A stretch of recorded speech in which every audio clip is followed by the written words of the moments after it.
You may be aware that Star Wars Visions was recently released on Disney+, and Star Wars Visions is essentially a series of short films done by different Japanese animation studios in different anime styles, telling unconnected short stories in the Star Wars universe, but with a Japanese twist on them.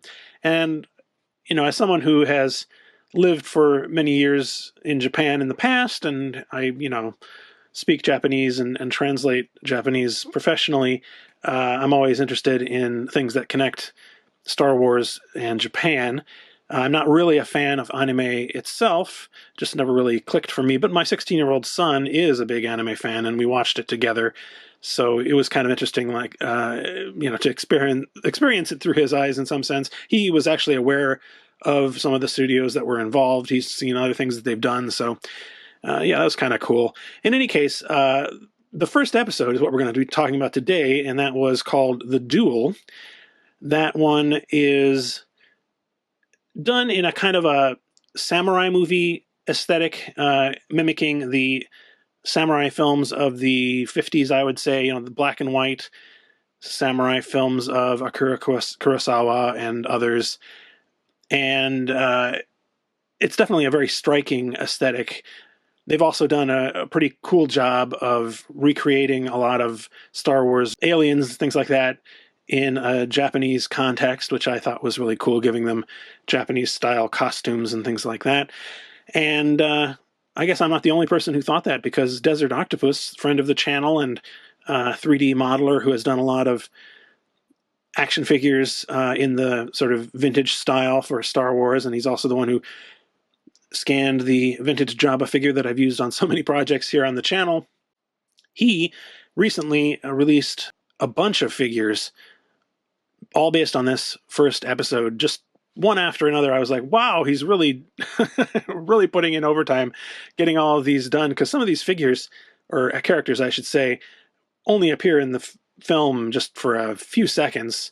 But, that's Star Wars for you. Even the bit players like that, the background players, get a figure made of them. So I thought that was really cool.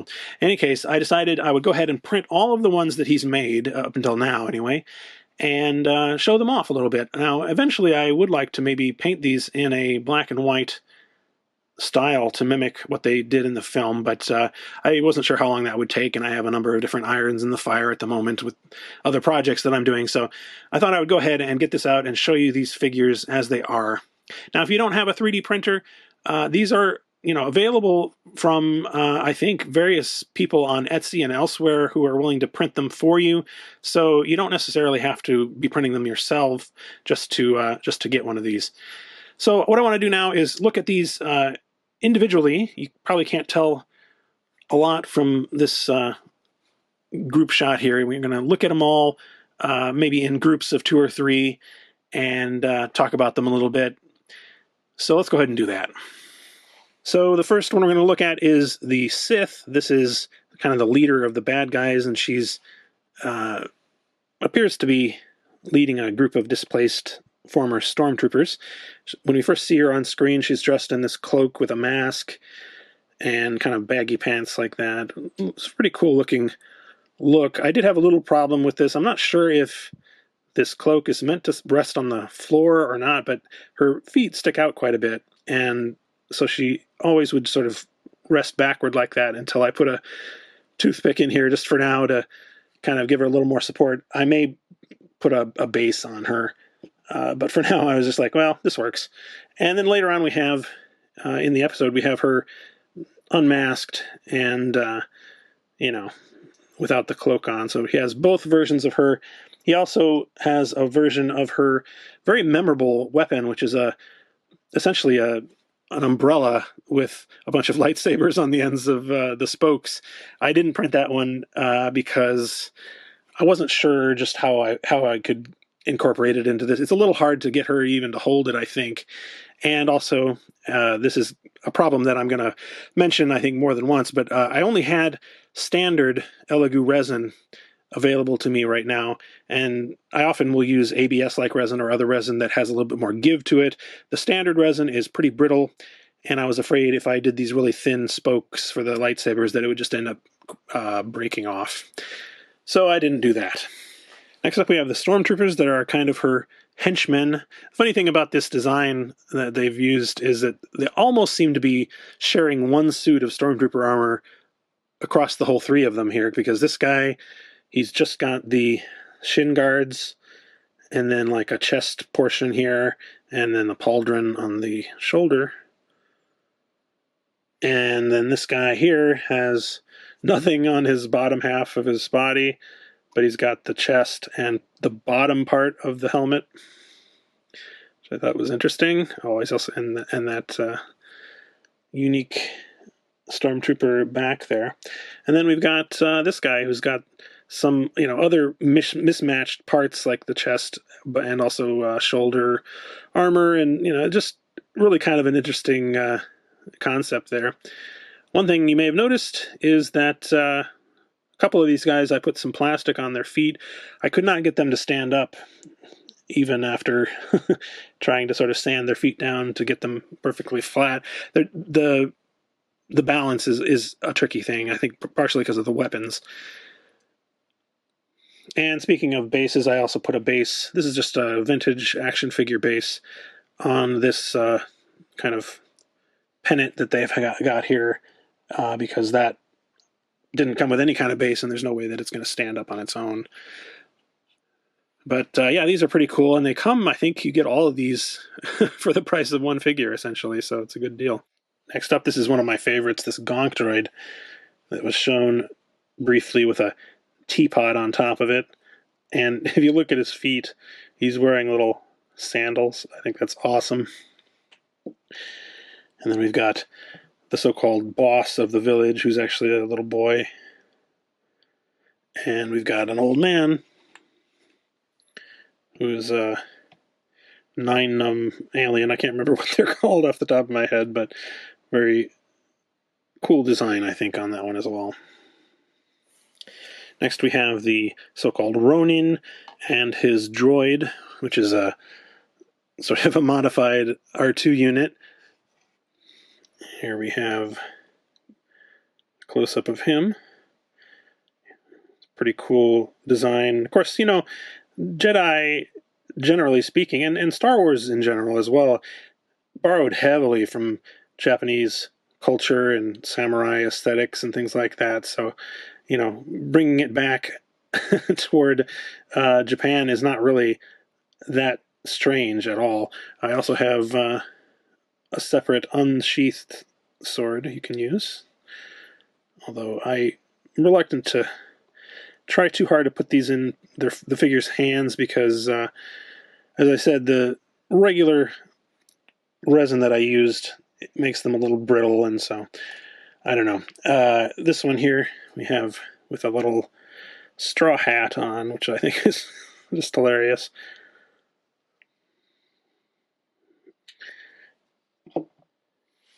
Next, we've got some of the mercenaries that the villagers hired to protect them. We've got a Gran mercenary. Grans are, of course, the same race as Riis. I think this is a great looking design. I like this hat he's got, and he's also got some kind of a breathing apparatus or something on his face there. It runs down to this little canister. But yeah, definitely one of my favorite designs. Next up, we have the Trandoshan, who is the same race as Bosk, the sort of lizard-like race. I like his outfit as well. He's got these big, thick ropes that go down and the baggy pants. He also came with a curved saber that I seem to have misplaced. But there you go. He's got all that stuff. This one is a Tusken Raider. He's wearing a very bulky costume for whatever reason. There he is. He seems to only have one eye, so like one of them has been shut out or something. He's got the traditional long pistol of the Tusken. This guy was barely in the film at all, but he's still got a figure. And finally, we have the Death Star droid, who has got like a minigun. and a backpack, which I assume is supposed to have like ammo in it or something. But really cool looking design. I did have to put plastic on his feet to get him to stand up straight, because even after doing some sanding and adjustment, I could not get him to stand upright without it. But you know, it's amazing how little you have to put on here. This is just very thin plastic, but it seems to work just fine for getting him to stand up. Look at that. Excellent work on these, I must say. And finally, we have what is probably the most impressive of these, certainly in terms of size.